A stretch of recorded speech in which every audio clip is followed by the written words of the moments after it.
You're about to watch a recorded session from a live event brought to you by Lower Street, a podcast agency for brands. For more recordings like this or for information on other podcast events we have coming up, head to lowerstreet.co/events.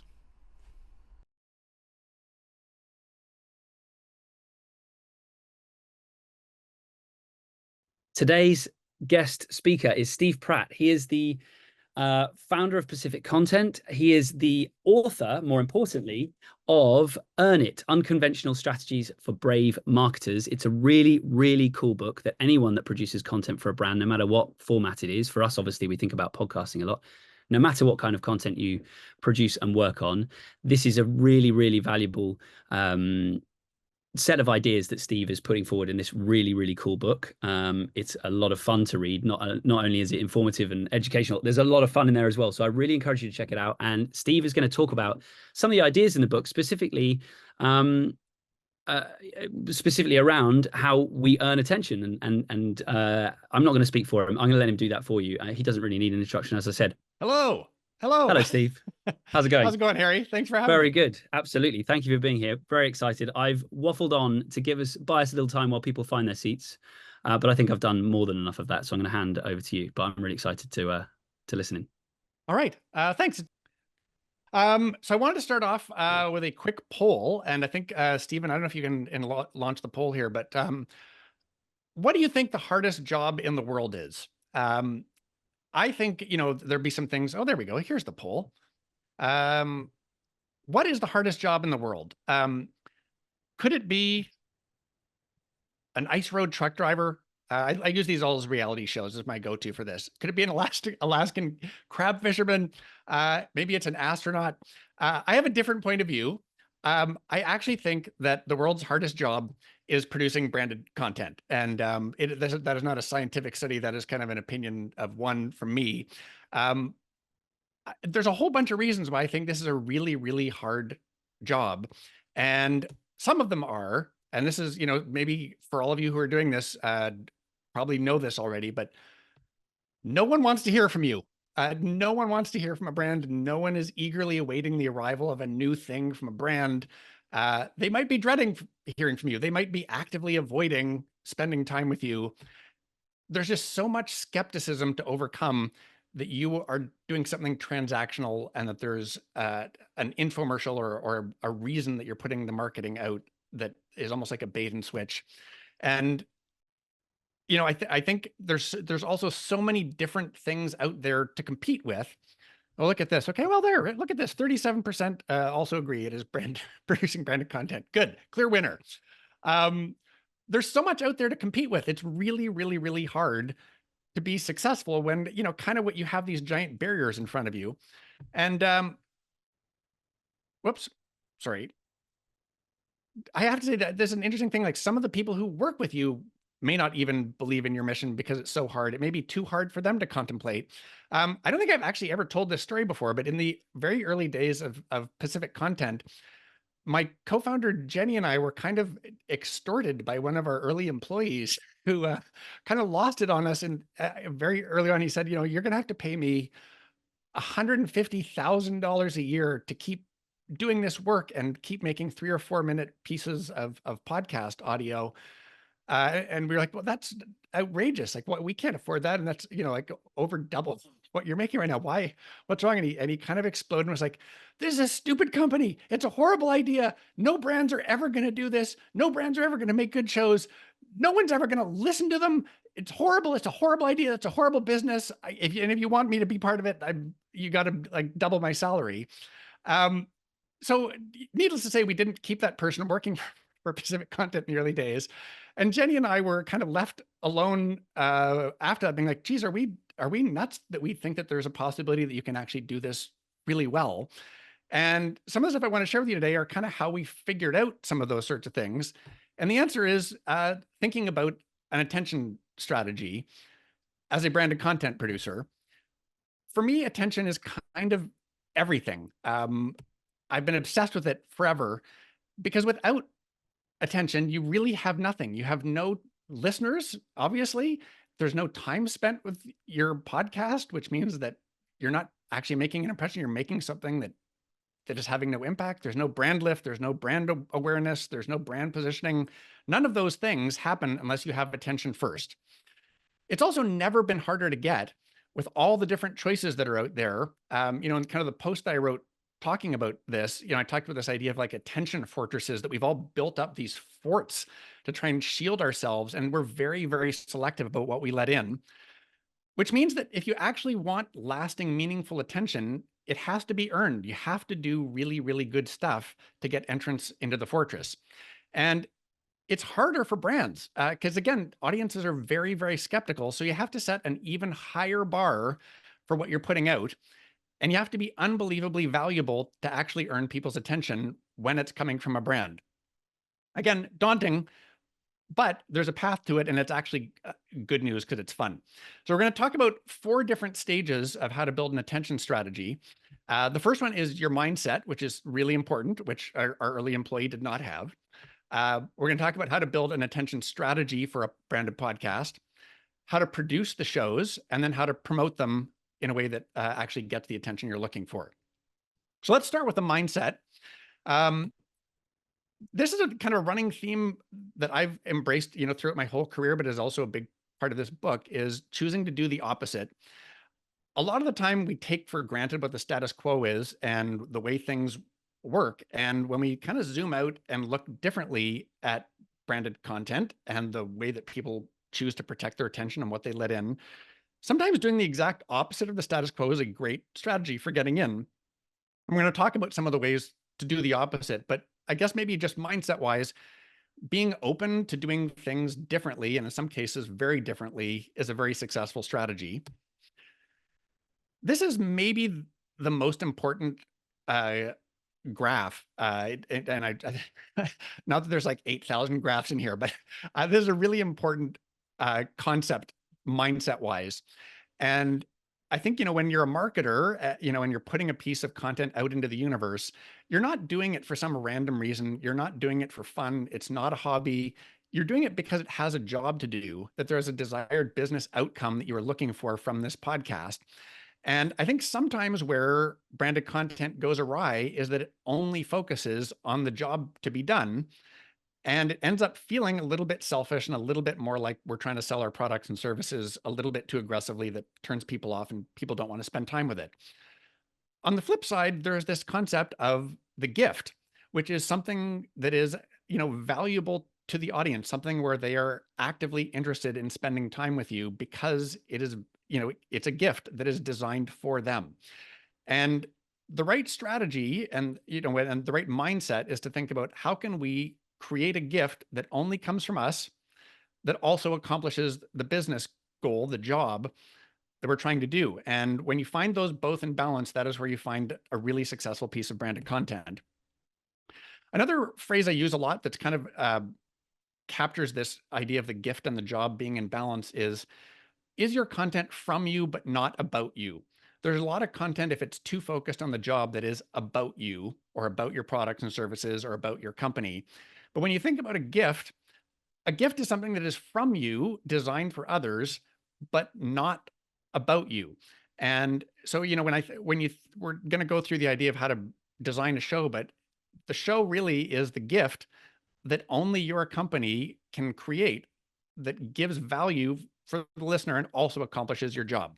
A side note, this is not easy to find those things in balance. And it can take a lot of time because there can be a lot of iterations to find out the thing that's in balance. But when you find it, that is the sweet spot and the secret sauce for getting a lot of listeners.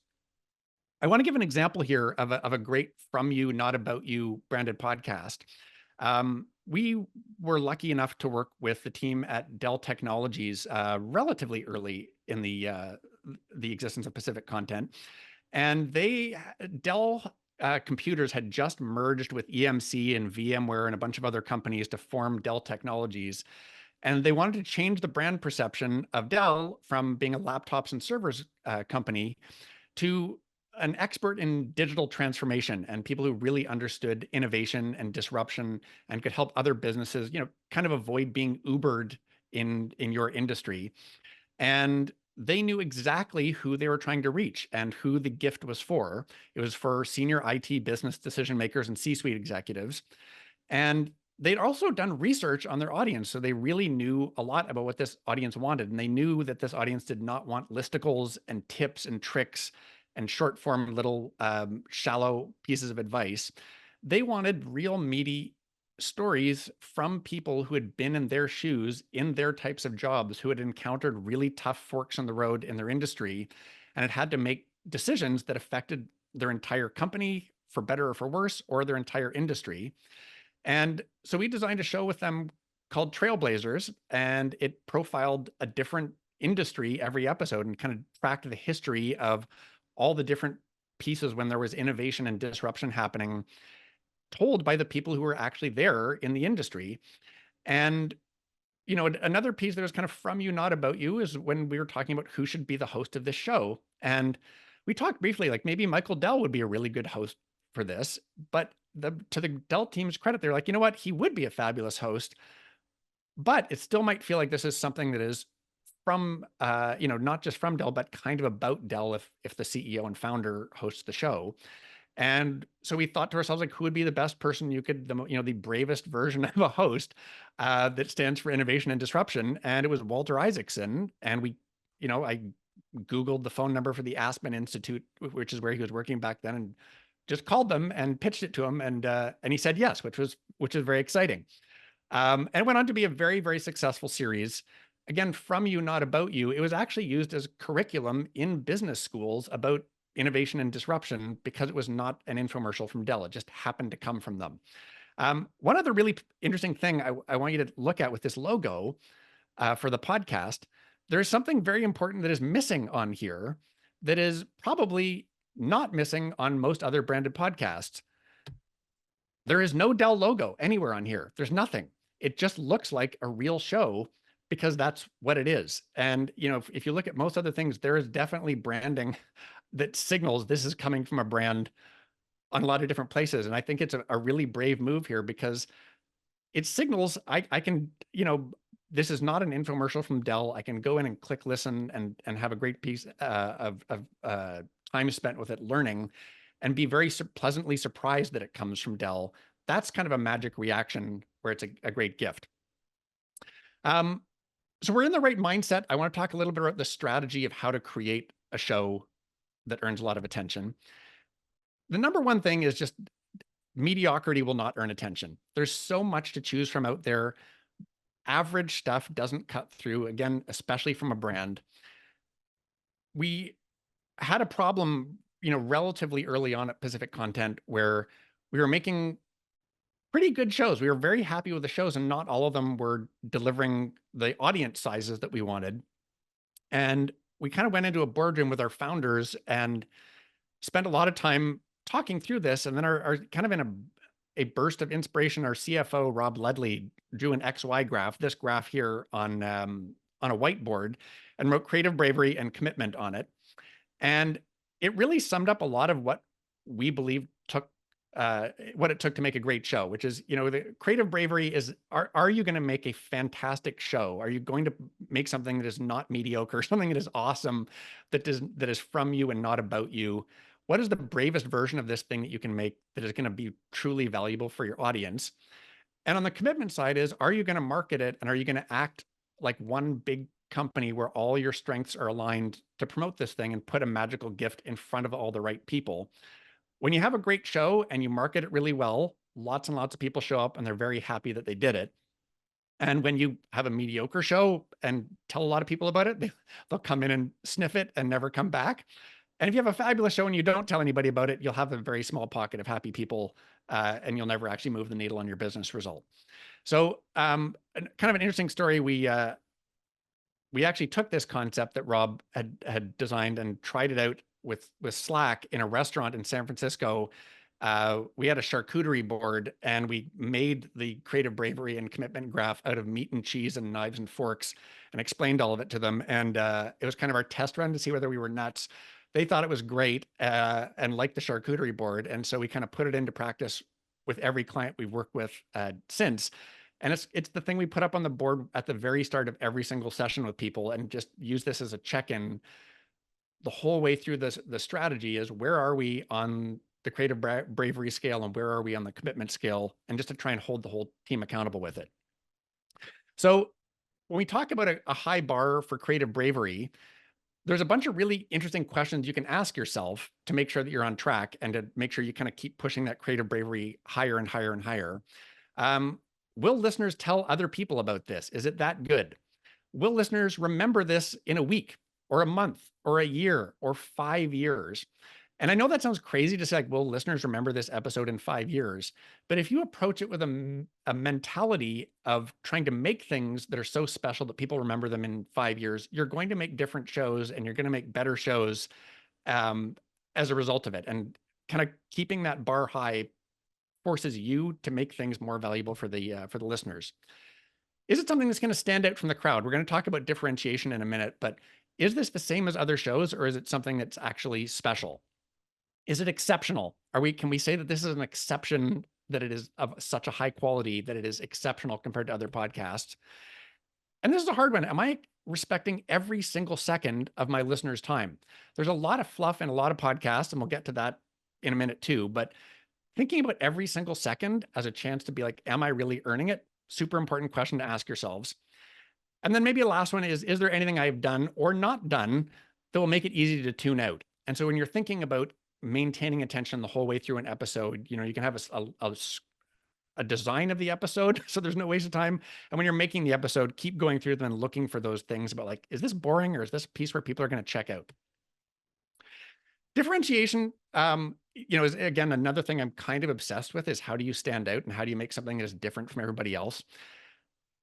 Copying others is, there's a lot of people are like, oh, this is how a podcast works. It's a chat show, or it's an interview, or it's this kind of a format of a show. Let's make something like podcast X or podcast Y because that works. You're kind of going to be like the second or third copy of a show or something that is fairly generic and doesn't stand out. Figuring out how to make a show that is like you're the only one making the type of show that you make is a path to earning a lot of attention and a show that people remember and that sticks out from the crowd. One of the ways to do that is to think about what makes you weird. And I know that we're kind of in this US election cycle, for people who are following it, where weird has kind of become a bad word, but I love it. I love the weird stuff because it is the stuff that makes you authentically you. So some of the questions you can ask yourself in a strategy session are, who are you? What makes you different as a brand? What's your voice? What are your values? What are the things that are unique about you? Where are you exceptional?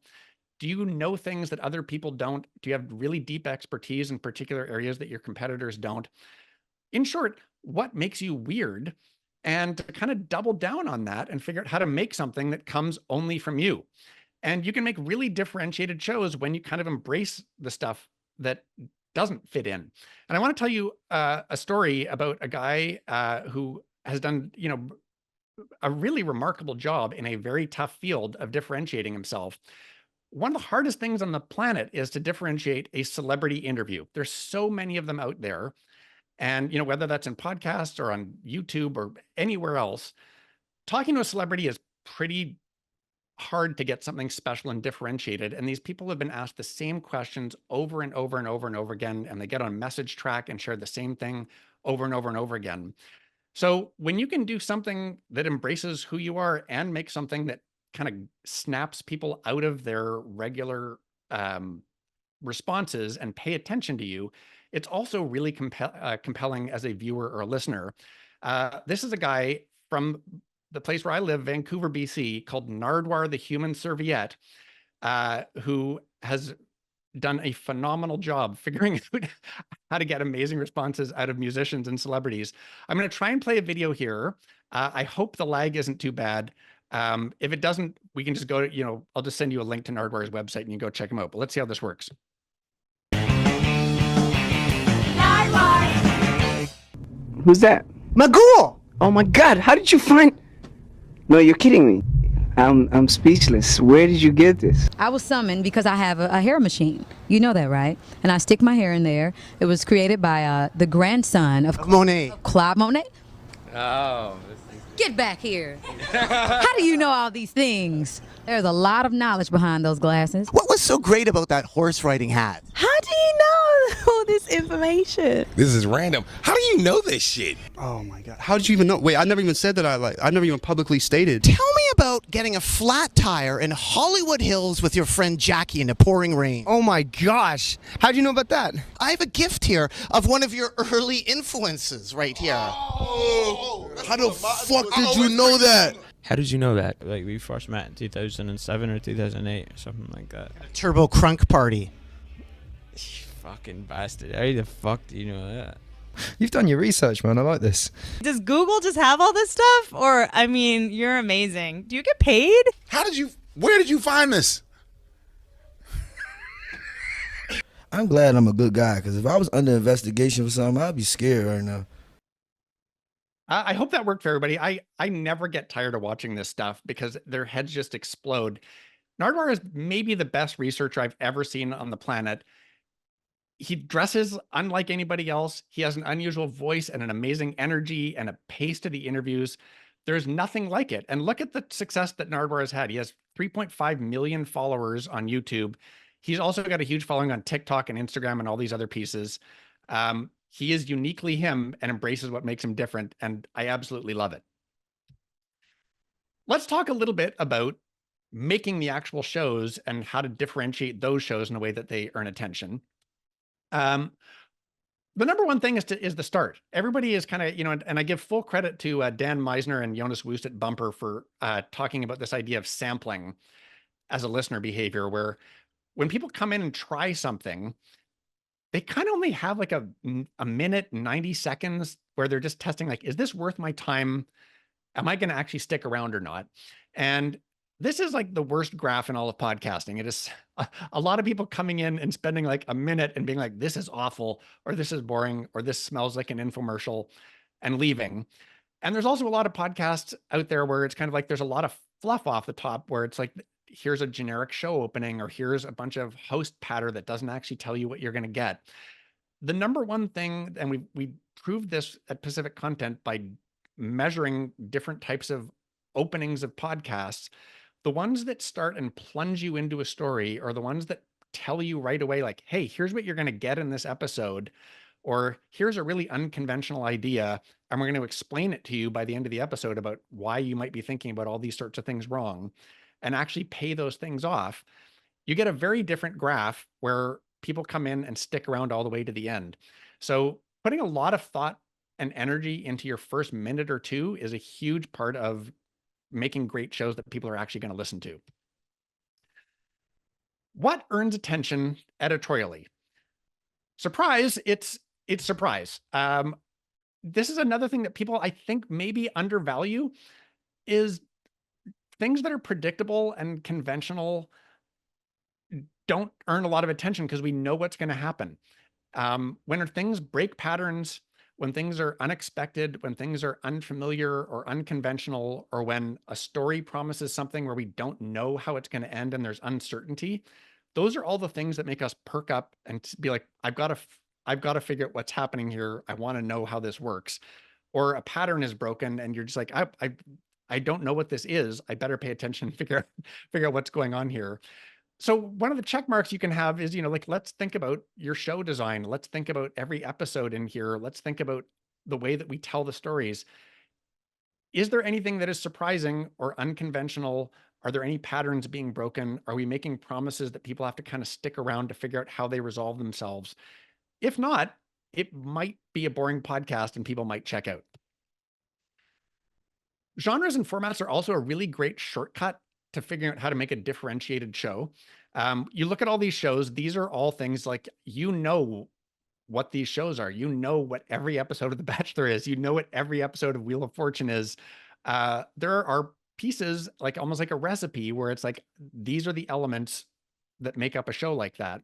And I'm not suggesting that you copy directly any of these things and just make a weaker second copy, because that would not earn a lot of attention.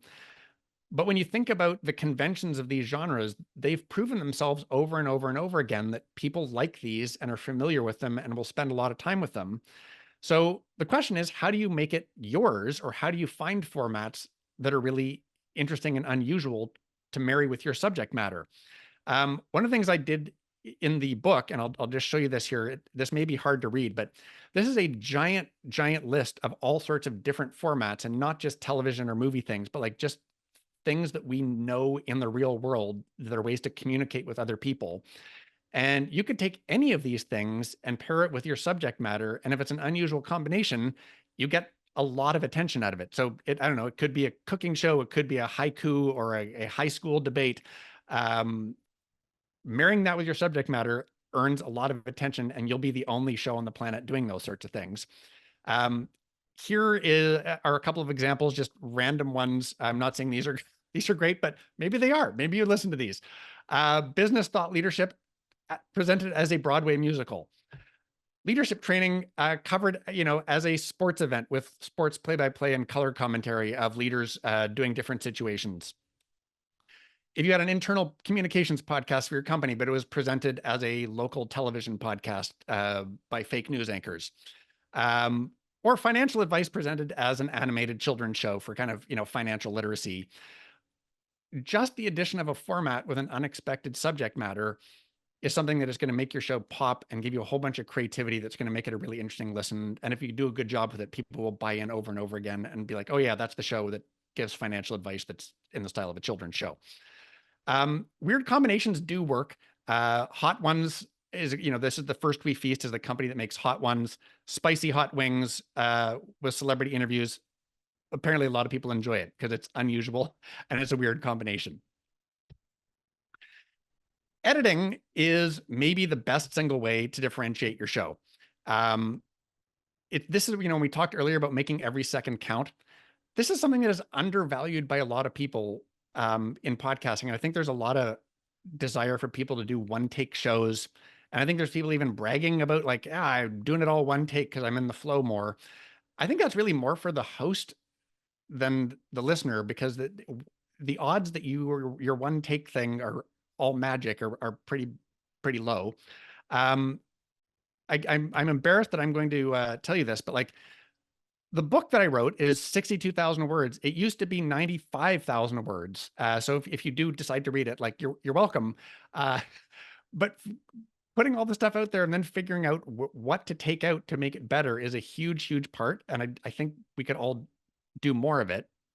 I feel weird doing this, but I wrote this almost as a haiku poem, or no, not a haiku poem. I already said haiku. More like a slam poem, really, about editing. So I'm going to read this a little bit as a slam poem, and it's going to be awkward, and I apologize for all of you. And I'm going to do it a little bit in the style of William Shatner, for people who, if you don't know, William Shatner was the original Captain Kirk on Star Trek, who kind of does weird intonations and everything. But are you ready for my editing slam poetry? Blow minds with a beginning. Cut the crap. Excise the boring. Lose the filler. Take a scalpel to the average. Toss the tangential and focus only on the essential. Eliminate redundancy. Eliminate redundancy. Rework the confusing. Double down on accessibility and context. Own your voice. Focus on flow. Stick to stories. Rearrange. Rearrange. Rearrange. Find the juice. Nail the ending. Less is more. You're welcome. I hope that was not as cringe as it felt for me, for all of you. The last piece here we're going to dig into is how to promote your show with an opposite mindset. And again, I'm going to give a huge amount of credit to the bumper guys that Dan Meisner and Jonas Wust, that we worked with a lot of Pacific Content to come up with a lot of this. We also, and this is an interesting story of where our commitment strategy came from in the very first place. When we kind of decided on that commitment bar of the graph, I reached out to a woman named Rachel Hammerman that I had kind of searched out and found, who had done all the promotion and PR and communications for the first season of Serial, and which, she absolutely did the world's greatest job making Serial a pop culture phenomenon. And we brought her on board to help us build a strategy for how to help brands market content and shows more effectively. And some of the stuff that we came up with, and this is a mix of some of the stuff with Rachel and Dan Meisner, start on day one. That's actually unusual for most places. They will usually start like a month before launch. And I think when you start on day one, you start designing shows thinking about how are you going to market them, and you start thinking about who's the audience for this show and how are we going to market to them and how can we design that show for them. Think like a media company. There's a reason I have this billboard here is because we use this example of HBO a lot when we went into clients. I remember the first time when we went to go to Mozilla, we brought Rachel Hammerman with us, and we just talked a lot about how does HBO promote shows, and it's billboards, it's interviews with their the people in it, it's using all their own channels and using HBO to promote things. Media companies think about this in terms of like, what are we doing to build anticipation before we launch? What are we doing at the launch? How are we promoting the entire series? How are we promoting individual episodes? And how are we promoting the back catalog? Most branded podcasts don't do all those things because it's a lot of work. But when you do it well, it drives a lot of listening, especially if you use the things that are already in your back pocket. And this is maybe the biggest aha for me running Pacific Content, was like realizing, wow, these brands have distribution channels that media companies would die for because they can reach so many people, and they don't necessarily use them very often for promoting shows. It's usually for products and services. And I'll give you an example of one in 1 second here. But I think also, another opposite is doing fewer things with higher effectiveness. And that means thinking about what are the things that are actually going to convert into listeners, and where are we going to reach people that are actually the listeners that we want, rather than just spraying something in front of a lot of people who may not be the right people. And when you're thinking about paid promotion, the industry piece is thinking about cost per thousand because that's how people sell ads. This is not an ad business. This is about reaching people and getting people to try out your podcast. And so sometimes thinking about spending a very high CPM to reach a very focused small group of people with a really amazing endorsement style piece, or putting your podcast in somebody else's feed, is actually a smaller cost per sample than it is reaching millions of people who never convert. This is my favorite example of a superpower of a brand. When we worked with Mozilla in the very early days, they are the people who run the Firefox browser. And at the time, right below this search bar, that little piece where they're promoting the podcast was called a snippet. And they used the snippet to promote the podcast in Firefox every time a new episode came out.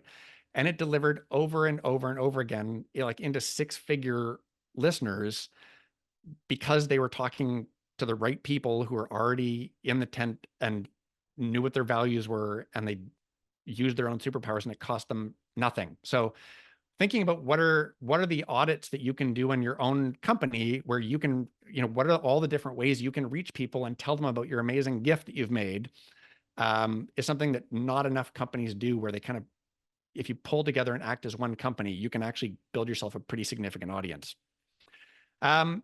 And then the last piece is thinking about opposite measurement. A lot of people will think about reach or the number of downloads. For me, I focus a lot on attention, obviously. Time is the most important thing to measure, because it shows like, is this something that people want to spend a lot of time with? This is the great version of the graph where people come in and be like, this is totally worth my time and attention, and I've spent a lot of time there. I think the question at the end of every podcast that you make, that you want every listener to answer yes, is, was this time well spent? If I had to do it again, would I make the same choice? The answer should always be yes if you're making a great show. So I'm going to wrap up with just the tough love reminder. No one wants to hear from you. No one's waiting for something new from a brand. They might be dreading hearing from you. They might be avoiding it. There's tons of skepticism. There's lots of other choices out there. So you have to earn people's attention. It's all about attention. Set a really, really high bar for yourself. Be different, be bold, be unexpected, be yourself, and embrace what makes you weird. Be generous as much as possible. It will come back to you over time and create huge, huge value. The world's hardest job, also the world's best job. That is the nice punchline. It's very hard, but it's also really, really fun. Like, if you're a creative person and you're a marketer and you want to do this sort of stuff, it's a ton of fun coming up with the ideas to do it. It's also worth it because it's kind of the only option if you want to actually be successful with it. Thank you very much. I think I will stop screen sharing here and turn it over back to Annalisa for questions.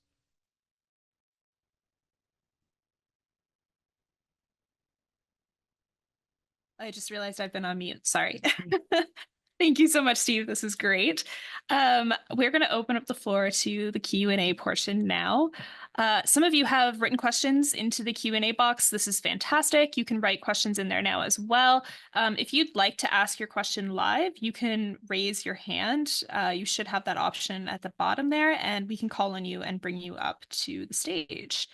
So to start,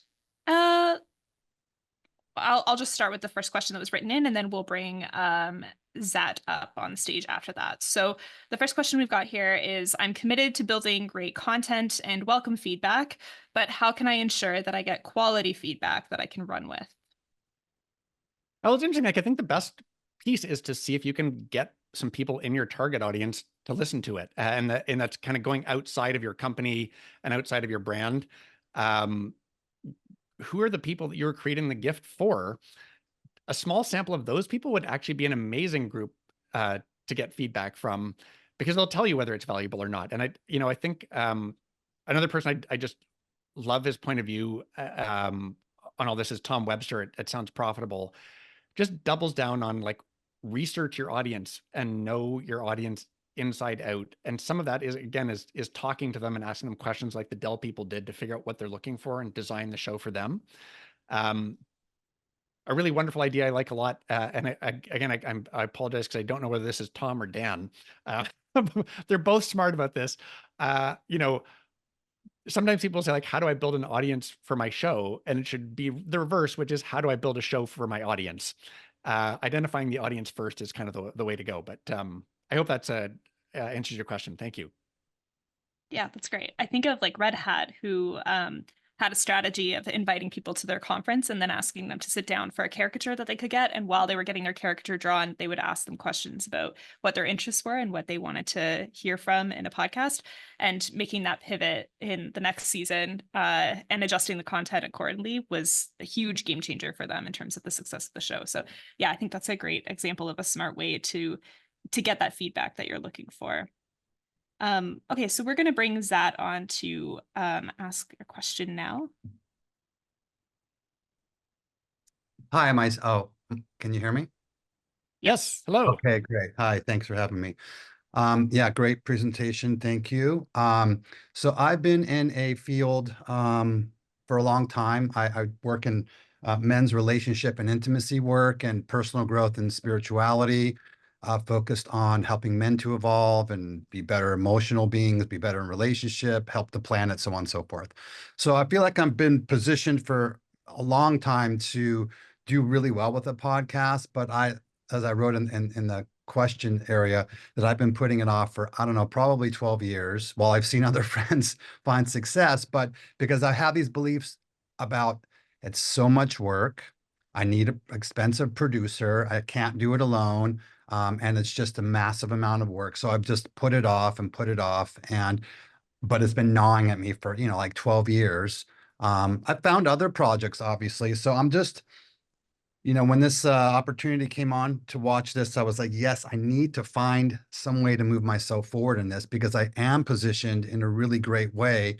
And I've been in this industry. So, I have some level of, notoriety. I don't have that much, but people know me and I do good work. So any suggestions or feedback on any of those beliefs that I'm holding around this, and any other feedback, I'd appreciate. Yeah, so that's great. And it sounds like you have like a very clear target and a very clear idea of what's going to differentiate you, which is fabulous.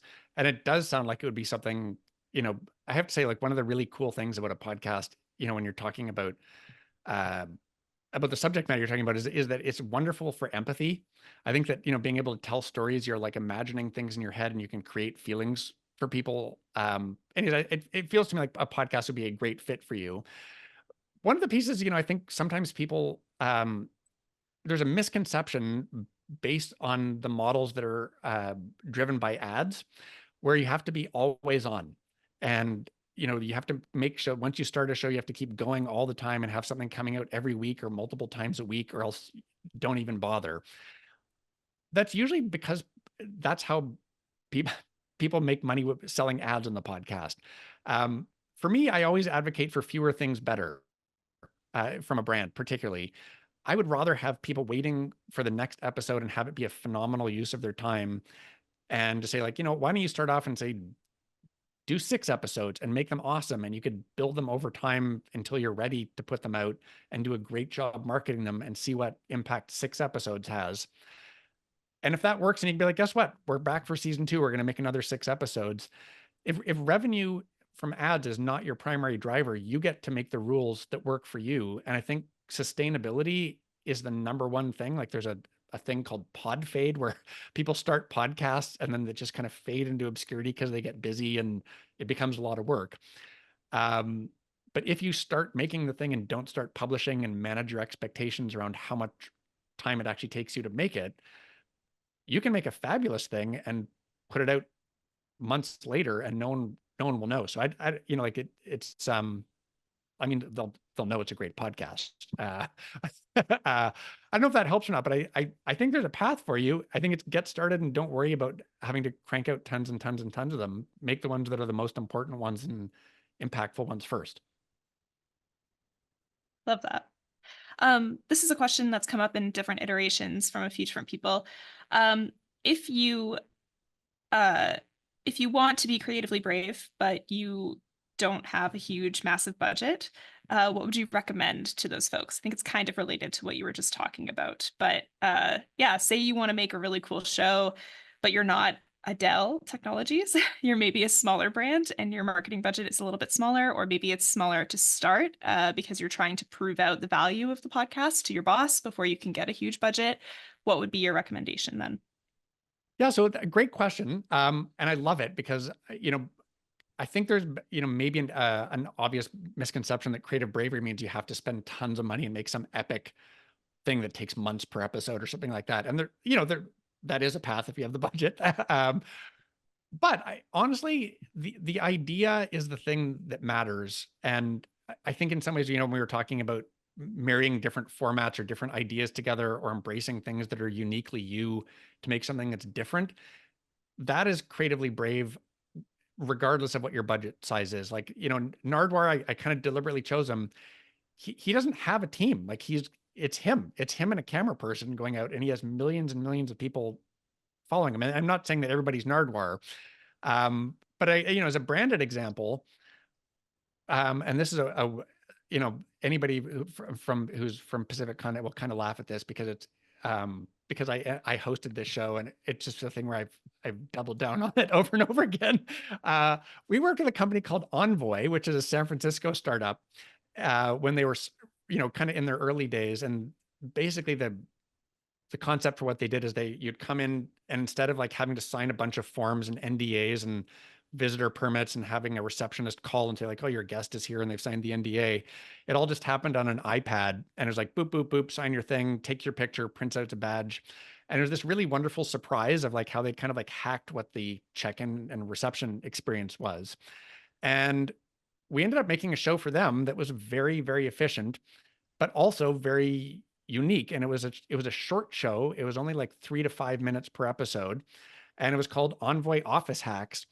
And basically we would just find other companies that were doing really weird things in their office and go visit them, or do a Zoom call with them, and they would tour us around and tell us what the strange thing that they've built in their office doesn't exist in any other office in the world.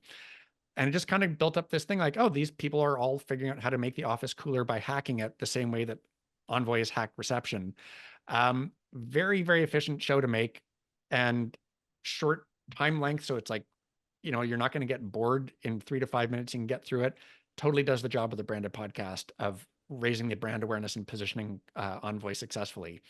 I know, I hope that's helpful, but I think, again, maybe just idea trumps budget if you've got a great idea, and thinking of ideas that are sustainable for you and your budget level. Totally. I have just one more really quick question that we can run through. And then I think probably we'll see what the timing is like, and then maybe we'll go to the draw. What is the number one mistake that you see brands making when they decide to embark on a podcast? Or the number one mindset that you would say they need to change, or like a common mistake that they start with? You know, it's interesting. Like I don't want to be too repetitive from the presentation, but I think the from you, not about you is probably the number one thing that people don't get is that the shows feel like there's too much of a brand presence in them, that this is something where it's not even masked that well, that it is like, we would very much like to tell you about how great we are, or how smart our executives are, or how like all the great customers that we have got in the thing. And it feels something that's more like a humble brag podcast than something that is a generous gift. And I think if more people embrace the idea of thinking about audience first and creating the gift for the audience that then associates you back with the smart things that can come only from your brand. I don't know, like Choiceology is a show from Charles Schwab that is, to me, another like really great from you, not about you.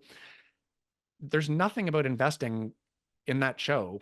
It's a show about how to make better decisions, and it talks about cognitive biases and behavioral science and things like that from a professor at Wharton named Katie Milkman, who's super, super smart. And it's a very accessible way of unpacking how to make better decisions. And of course, all those things apply to how to invest money and how to save money and be better financially, but it's not ever explicitly about that. It is something that they all know intimately and are giving out as a gift for people that happens to come from Charles Schwab. And I think the more people can embrace that, is like, what's the stuff that we really know deeply, that we're real experts in, that would be super valuable for the other people we're trying to reach? And how can we just give them that without asking for a lot in return? They're going to associate you with the thing that you're an expert in. And that is the win of building relationships with people over time. Like maybe the one other piece, when I think about the long-term win of a branded podcast, people expect short-term ROI on something that is about building a relationship. And, when somebody comes in and is like, I want sales numbers to move in the next month, or I want the first episode to just radically impact our business, it doesn't work that way. You have to, the same way you have to earn attention, you have to earn trust, and you have to earn a relationship, and you have to earn a customer. And they kind of go in that order. You start with creating value and doing it over and over and over again. You build trust, the trust turns into a relationship, and the relationship turns into customers. We've seen it as a path, and we know that very smart marketers hired us exactly for that, knowing that having amazing experiences on a schedule with content will deliver new customers. It's just maybe sometimes the expectation of how quickly that happens is one of the bigger mistakes. Amazing. Okay, I think we maybe have time for one more, if we can keep it kind of quick. There's a few questions that are sort of around this theme, so I'll just kind of tie them all together and summarize them into one. But basically, how do you convince people to be more creatively brave? So if I need to convince my boss, for example, that we need to make a show that's not talking just about us, how can I do that? How do you have those conversations with clients? I think it kind of ties to what you were talking about with the ROI. Like, how do you prove out the benefits of making a show that's not super heavy about your brand? So yeah, that's a great question. And it's funny because creative bravery is relative to every organization. Something that is really creatively brave for one organization may be kind of conservative for another, and you kind of have to figure out what your own dial is for how brave your organization can get. But there's a few different pieces that I would use to try and get people to understand how to be more creatively brave. One was just to put the graph up and like out of the gate and being like, your goal is to get as creatively brave as possible. And we're going to keep coming back here as we get ideas and being like, where are we on the scale right now? Like, where are we on the creatively brave scale? And to kind of get some ideas that are maybe a little bit out there, that where you can push the bravery and put a mark on there, being like, this idea is bonkers. That's over on the extreme end, that, gives you some anchor points a little bit and kind of moves the bravery up. The other one is to say, like, would you listen to this if you didn't work here? And to get people to actually gut check that, and, or to even go ask other people again in the target audience, would you listen to this show? And finally, the last, well, it's two other things super quick, but like getting people to think about their own habits and what they decide to listen to or not listen to. getting people to talk about their favorite shows and why they listen to those shows and what shows they tell other people about and why, out of the gate before you start designing a show, kind of infuses you in a mentality of like, we're going to make a show like that. And what was the last one? I blanked on it. Sorry. That's I okay. know we're out of time. Would you ever give? It's all good. That's okay. Would you ever give clients homework to listen, like things that they should listen to that you think could be a good reference point for the show that you think they should make? You know what? Or like I don't push them know that we outside ever, of the box by. I don't know if we ever did. Oh, that was actually the other piece was, thank you for reminding me, because I don't, it's a great idea to send them stuff to listen to. I don't think we ever did it, but I would totally do that based on what you said. The other one is honestly is starting off talking about what the best people in the business are doing as examples.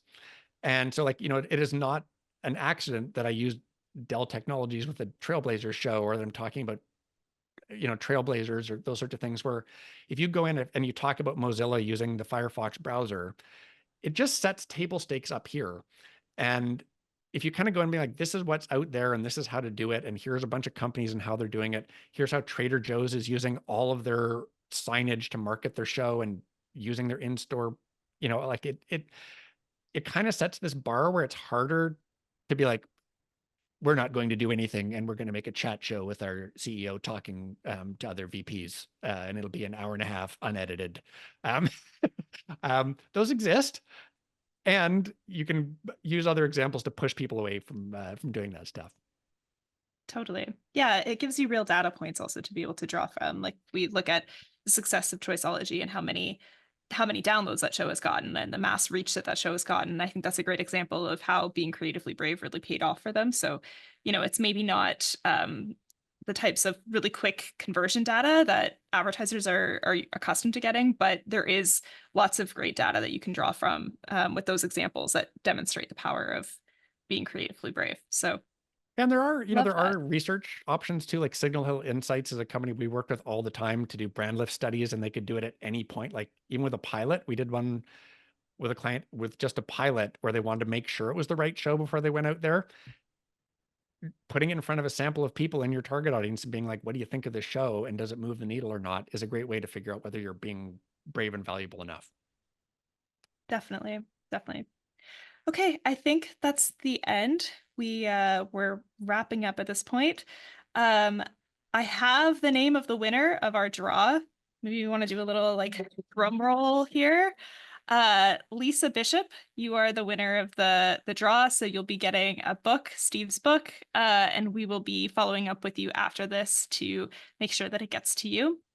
Thank you everyone for attending. You can watch the recorded version of this after. We're going to send all of the registrants recorded version of this tomorrow. Thank you, Steve, for being here and for this great presentation.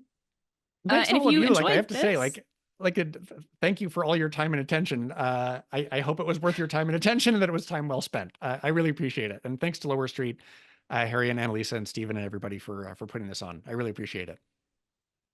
Awesome. Well, yeah, thank you for being our inaugural guest for this office hours, Steve.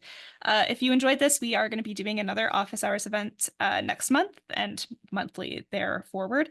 So join us in October. We're going to be talking to Jeremy Enns about podcast packaging and how that can impact your downloads. So we'll be in touch with more information about that shortly.